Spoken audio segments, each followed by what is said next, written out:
have reality to be focused on me. I'm on TV. I am a Vidiot.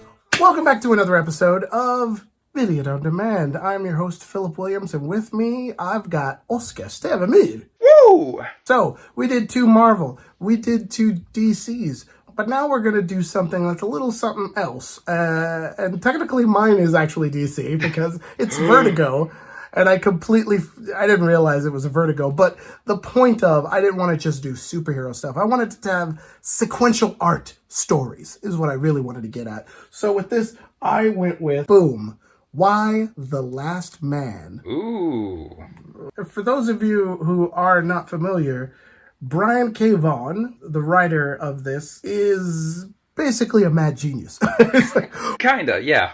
It was a bunch of years ago. I remember watching TV, and then somebody was naming a bunch of comic books, and the award for best comic book, I think it was like MTV thing, some sort of Kids' Choice Award or something like that. I forget. Might have been. And they said, best comic book goes to Y: The Last Man. And I'm like, the heck is that?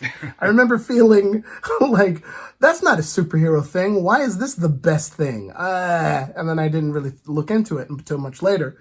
But the simple premise is, what if all men everywhere die except for one dude and his monkey? That's all we have for today. We'll see you next time.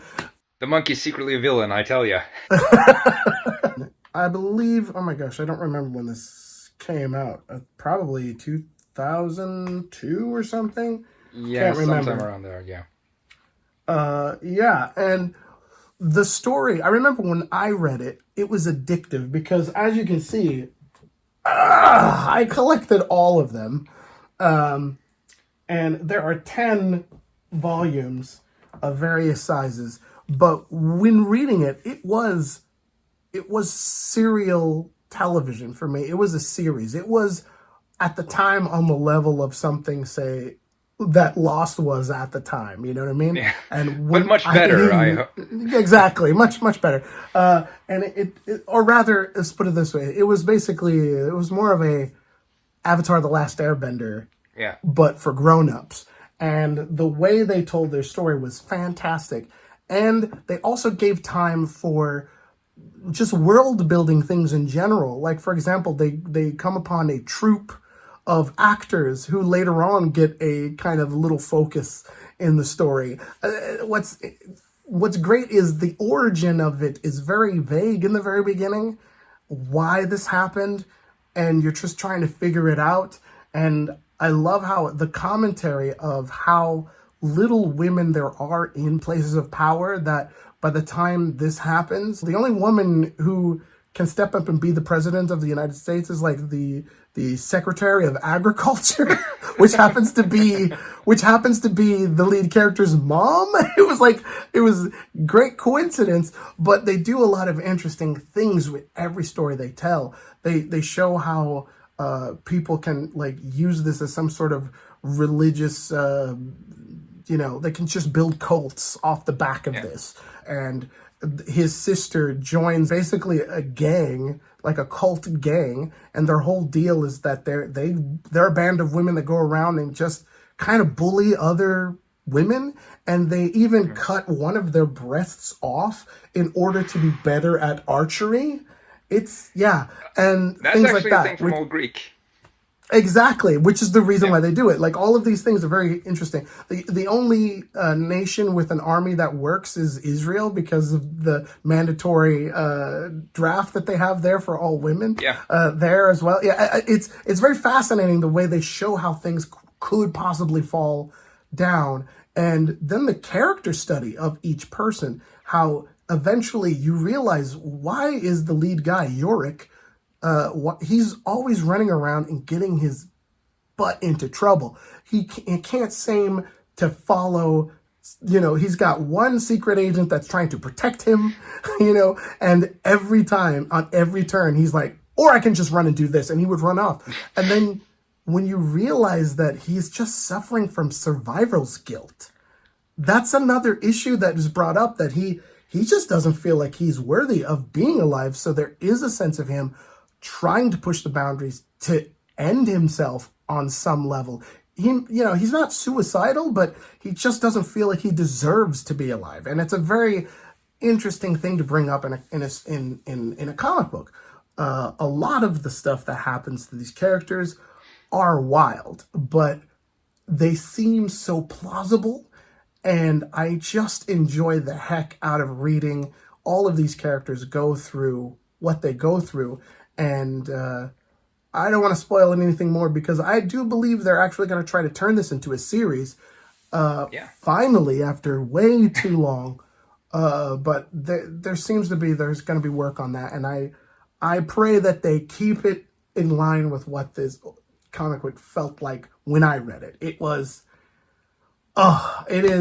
really was like I had to stop everything. I would read it all the way to the end, and then I go, okay, now I gotta go to the store and pick up the next issue because I need to continue this.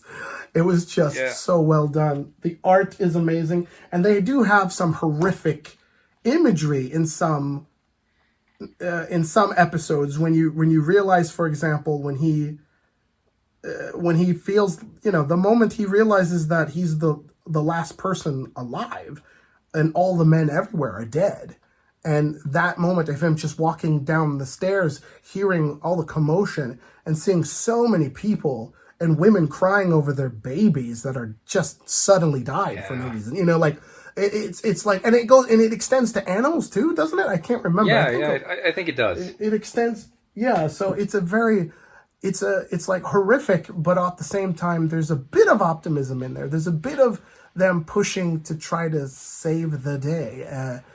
And it's fascinating. It's a real good book. And I think if you guys get into it before the show comes out, then you can say Philip is the one that got you into it before it was cool. Of course. Got to give him some credit. Yeah, why not? Alrighty. Is there any comments you have on this one? Because you've read it before, I assume. I've read bits and pieces of it, yeah. And it's really interesting, because it's so interesting, because you never really think about it. What would you do if you're like the last man to survive? Like, what would go through your head? What would you do if this happened to you? And it's a very unique concept, but it kind of reminds me of the movie Children of Men, if you've ever seen that. Yes. Yeah. Yes, I have. Yeah, that's a great film. Yeah. As you said, Brian K. Vaughan is just a mad genius who comes up with this crazy stuff, but it works somehow because it's so realistic in its approach, really. Absolutely. Wow. Well, yeah, it's a very adult book. It's not for kids. So if you're young and you're watching this, and you're probably not going to be able to pick it up until your mommy says so, but it is a really good book, and I can't wait to see what they do. And I hope that this TV show turns out great. That'll be it for today, but tune in next week when we're going to talk even more about our final comic book, which I'm really curious about because I don't know what he's going to pick. So let's find out next week. I'll see you later. Later. Say goodbye, Oscar. Goodbye, Oscar.